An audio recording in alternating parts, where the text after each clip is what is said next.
Hello viewers, you're watching the Wow Lifestyle Show. My name is Helena. On today's episode, we are discussing empowering citizens for quality healthcare through the patient charter. So we'll be learning what the patient charter is about and what you need to know about it. We are going for a quick break. When we come back, I'll introduce my guests.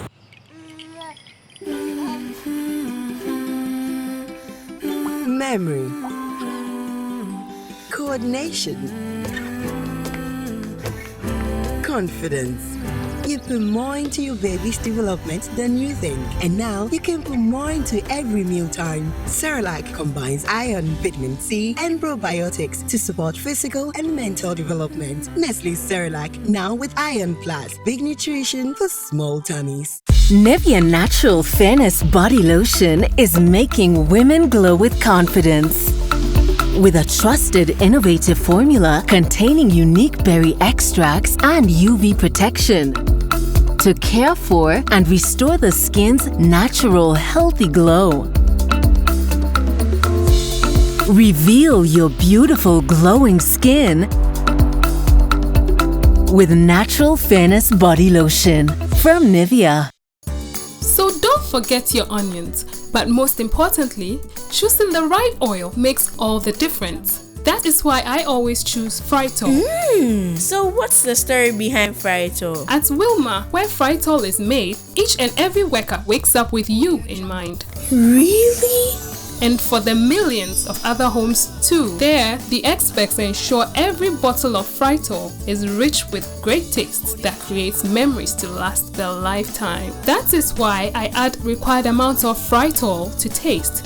Frytol is a cholesterol-free oil fortified with vitamin A. Now I know why you cook with Frytol. Yes, and it's the choice of cooking oil in millions of other homes. Yes, Dad. Enjoy great tasting meals with Frytol, a cholesterol-free cooking oil fortified with vitamin A. Frytol, love your food, love your life. This advertisement has been vetted and approved by the FDA. Welcome back. My beautiful hair, makeup, my nails were done by AJ Hair and Makeovers. You can find them at East Legon, Oponglo. They share the same building as EcoBank. My beautiful dress was designed by Loretta Unisex Designs. Call her for all kinds of beautiful styles. You can find them at Osu, East Legon, and Kokomlimle. So we have Dr. Mrs. Mary Eram Ashinyo. She's the Deputy Director of Healthcare Quality Assurance of the Ghana Health Services, and she's also a public health physician specialist. Doctor, you're welcome. Thank you, Helena. Okay, so we are discussing the patient's charter today. I believe that a lot of our viewers or a lot of the public do not know about the patient charter. So what is the patient charter about? Thank you very much, Helena, for the opportunity, and greetings to your viewers.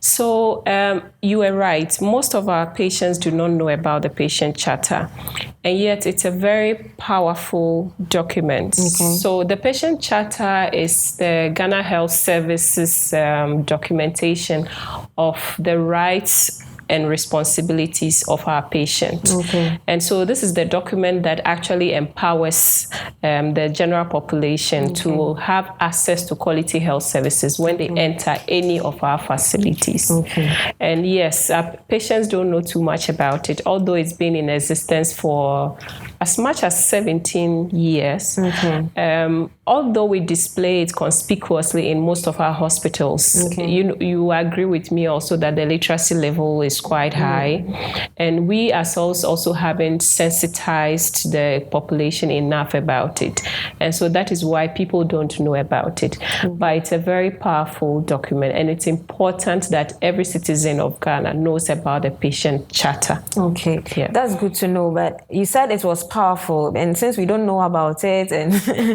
everything that it has to do with it, then I mean we cannot find the power in there to use. So how is it accessible? And like you said, the literacy level, if you can't read, then how do you know what is in there and what your rights are?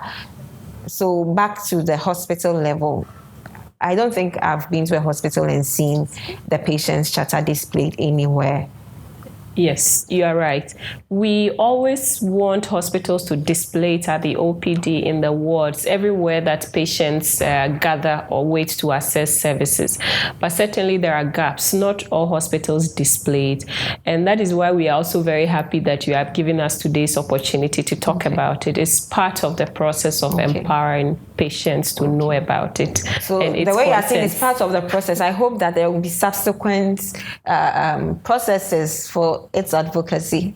Absolutely. It's like, are you starting a campaign for the patient charter? The campaign has been ongoing, but so what we have to do, is to step up our game.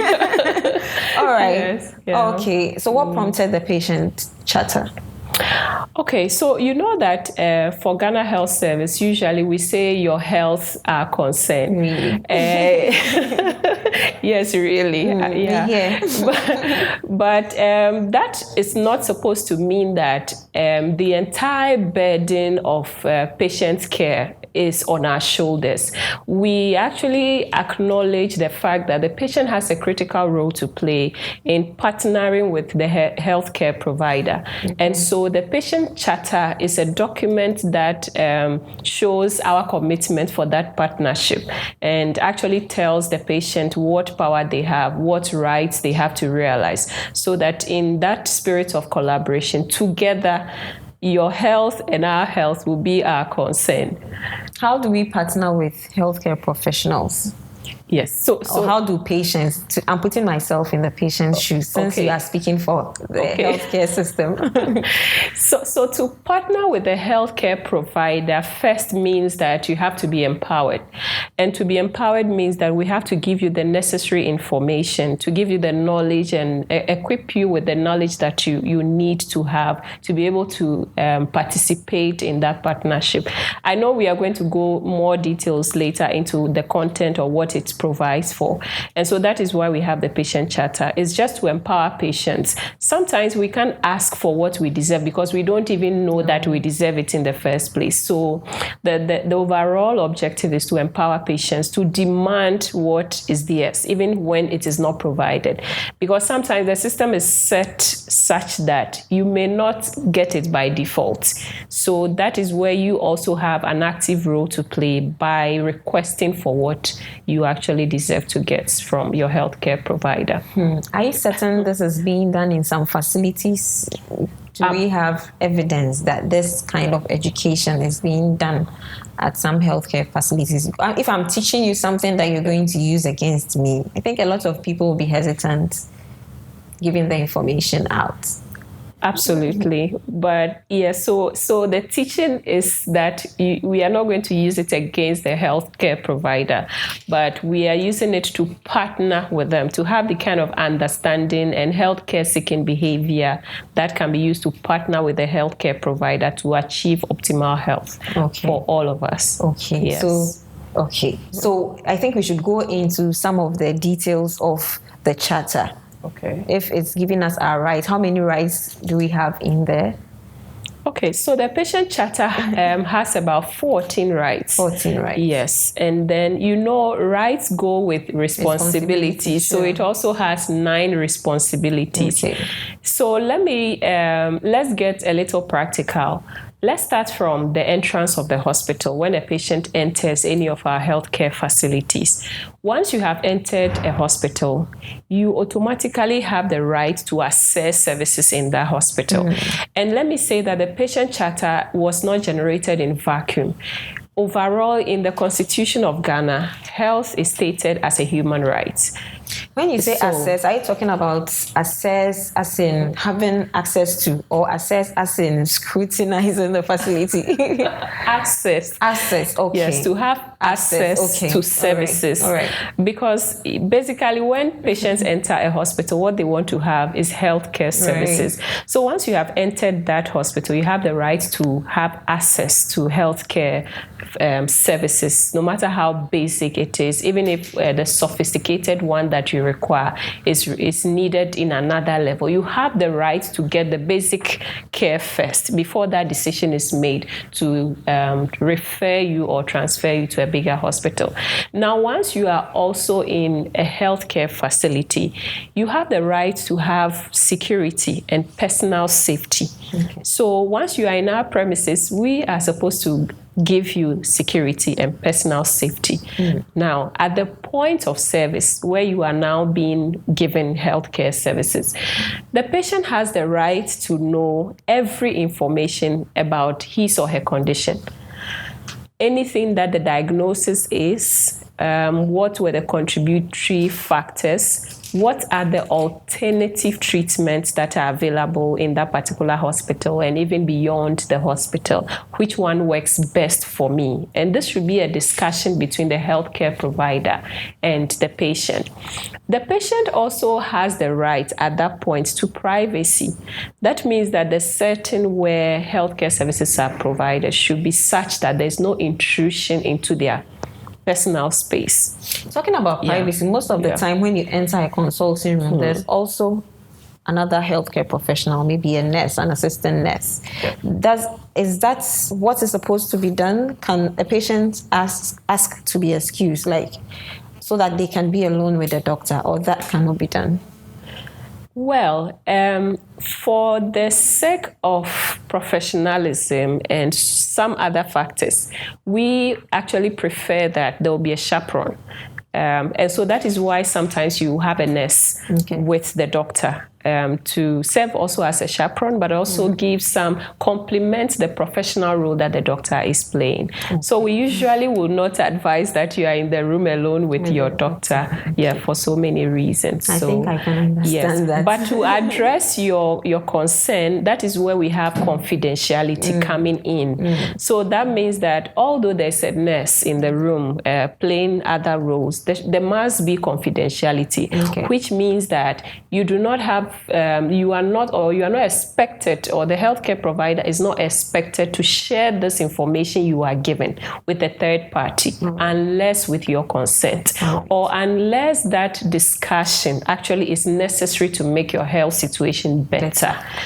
So your consent will be covered with the confidentiality bit. All right. So look, we have to go for a quick break. When we come back, we'll talk more. Introducing Cerelac Biscuity, the new baby cereal from Cerelac, with a great new biscuity taste that babies absolutely love. And of course, it's fortified with iron to support babies' healthy growth, just like all the other nutritious Cerelac flavors. Cerelac, big nutrition for small tummies. Nivea Natural Fairness Body Lotion is making women glow with confidence. With a trusted, innovative formula containing unique berry extracts and UV protection to care for and restore the skin's natural, healthy glow. Reveal your beautiful, glowing skin with Natural Fairness Body Lotion from Nivea. So don't forget your onions, but most importantly, choosing the right oil makes all the difference. That is why I always choose Frytol. So what's the story behind Frytol? At Wilma, where Frytol is made, each and every worker wakes up with you in mind. Really? And for the millions of other homes too. There, the experts ensure every bottle of Frytol is rich with great tastes that creates memories to last their lifetime. That is why I add required amounts of Frytol to taste. Frytol is a cholesterol-free oil fortified with vitamin A. Now I know why you cook with Frytol. Yes, and it's the choice of cooking oil in millions of other homes. Yes, Dad. Enjoy great tasting meals with Frytol, a cholesterol-free cooking oil fortified with vitamin A. Frytol, love your food, love your life. This advertisement has been vetted and approved by the FDA. Welcome back. We've been talking about the patient charter. Now, if you're an organization or institution that needs nutritional health education, if you need nutritional assessments, if you're struggling with any diet-related condition, call Optimum Nutrition Care Consult on 0501516186. So we're discussing the provisions of the charter. And doctor started with accessibility, security, confidentiality. So, doctor, can you please take off from there? Okay. So, at the point where you are also receiving health care, you are supposed to be told if there are alternate treatments to your condition.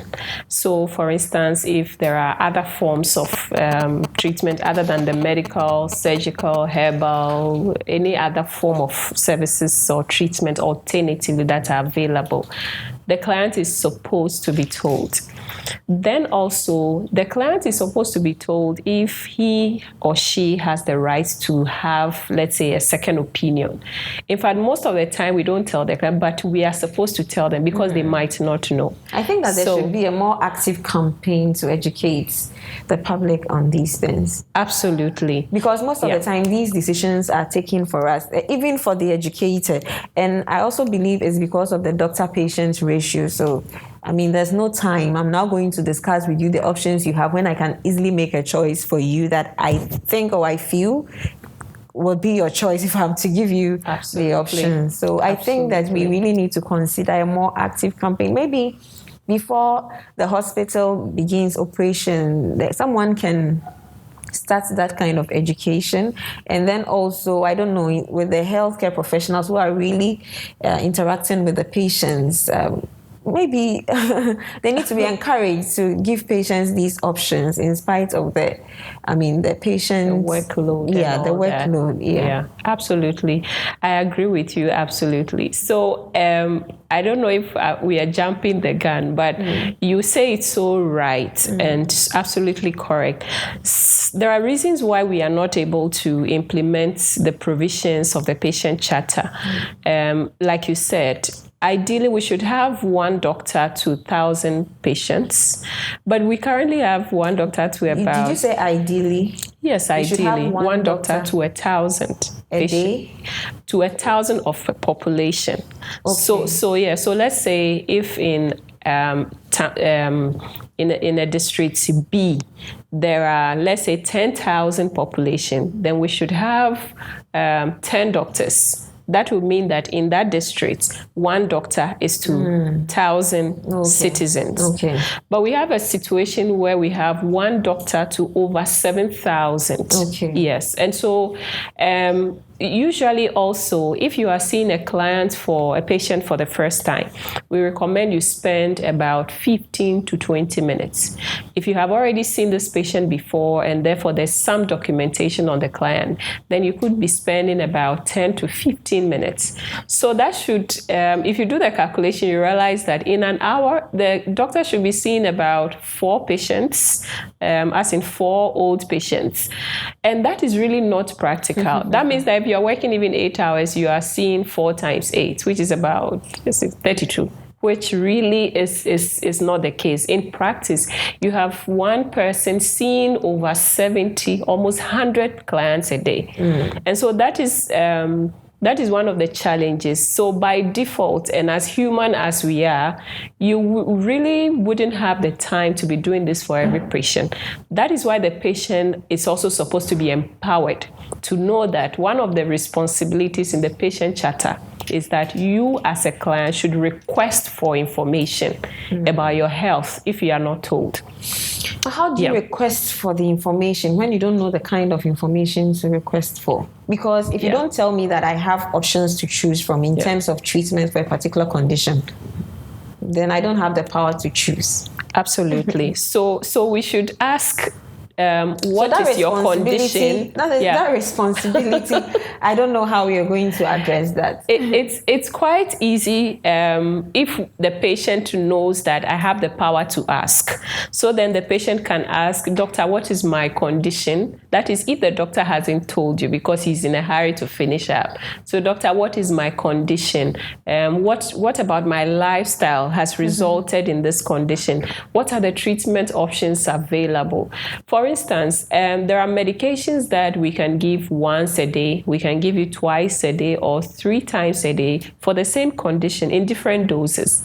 But if the doctor should have time, or the healthcare provider should have time and have a conversation with the patient, and the patient says, well, I think I'm comfortable with the once a day dose because of the kind of work I do and my daily schedules, you realize that that increases the compliance with treatment from the side of the patient, because that's a joint decision in which the patient is more likely to be committed to. That is the kind of partnership we want to see, so that the prescription just doesn't go out. But if the patient knows that it is also my responsibility to ask if I'm not told, then the partnership begins, because then the patient can ask, and the doctor in a hurry will now slow down and give the information.